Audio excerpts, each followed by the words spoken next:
Vous ne pensez pas que parmi tous les cas que nous avons en Afrique, le cas du Togo est plus désespéré? Alors, quand un peuple vit ce que le peuple de l'enclos colonial du Togo vit depuis 1963, eh bien, on peut penser que notre cas est unique et que c'est quelque chose d'unique, d'inédit, et que c'est particulier, qu'aucun peuple n'a connu ce que nous connaissons aujourd'hui au Togo, et que notre situation est une situation particulière. Et c'est là où on se trompe.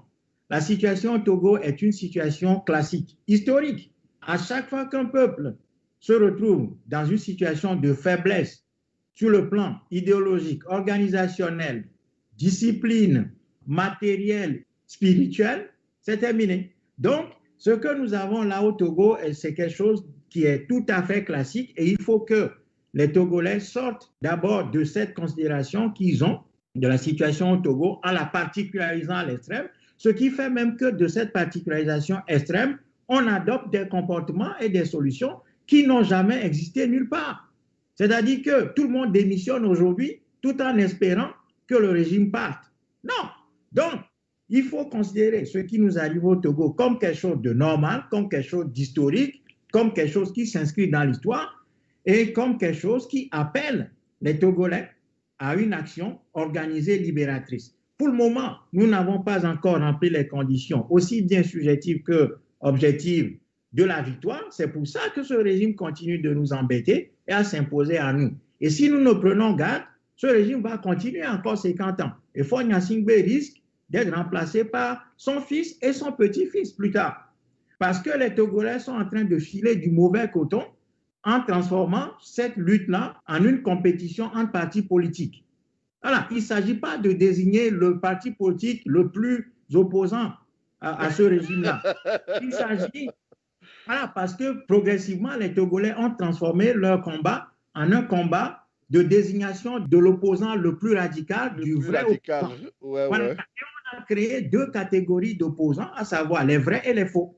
Et donc, la guerre se déroule entre ces deux pôles-là. Pendant ce temps, on laisse le régime continuer son chemin. Donc, ce régime est un régime criminel parce que fondé sur le crime fondateur de l'assassinat de Sylvanus Olympio.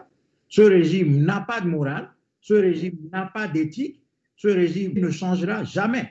Et là, le principe que j'ai énuméré tout à l'heure, à savoir qu'on ne réforme pas une tyrannie, on ne réforme pas ses fers, on ne réforme pas l'esclavage, on ne réforme pas la colonisation, eh bien, se vérifie au Togo. Parce que les Togolais ont cru qu'on peut réformer ce régime-là. Ce régime est irréformable parce que ce régime est fondé sur le crime fondateur de l'assassinat de Sylvanus Olympio et il continue par aligner des crimes, aussi bien les crimes politiques, les crimes économiques, les crimes sociaux, les crimes éducatifs, les crimes culturels. Tout est aujourd'hui à volo dans ce pays.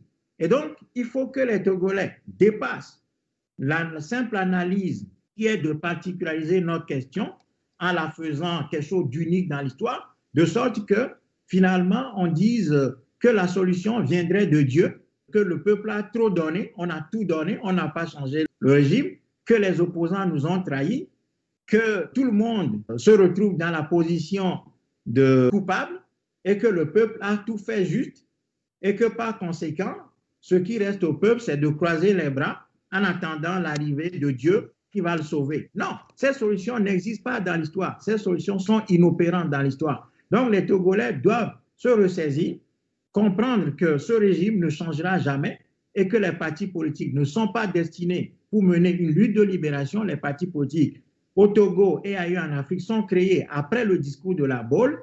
Et donc, ces partis politiques sont là pour, en quelque sorte, entretenir le flou artistique consistant à vendre aux Africains l'existence d'un État dans lequel se déroule un jeu démocratique d'alternance. Donc, il faut sortir de tout ça, s'affranchir de toutes ces considérations pour aller à notre organisation, ce qui veut dire que les Togolais doivent absolument, tout d'abord, retrouver le sens de la confiance entre eux, de la confiance mutuelle, briser les murs de la méfiance que le régime et les partis politiques ont dressés entre nous depuis des années, lesquels murs nous empêchent maintenant de nous parler en toute confiance les uns les autres, de discuter, de trouver des points de convergence entre nous Et à partir de ces points de convergence-là, nous bâtissons ce que j'appelle les éléments ou bien les conditions objectives de la lutte, à savoir un véritable mouvement national de libération qui sera constitué sur l'ensemble du territoire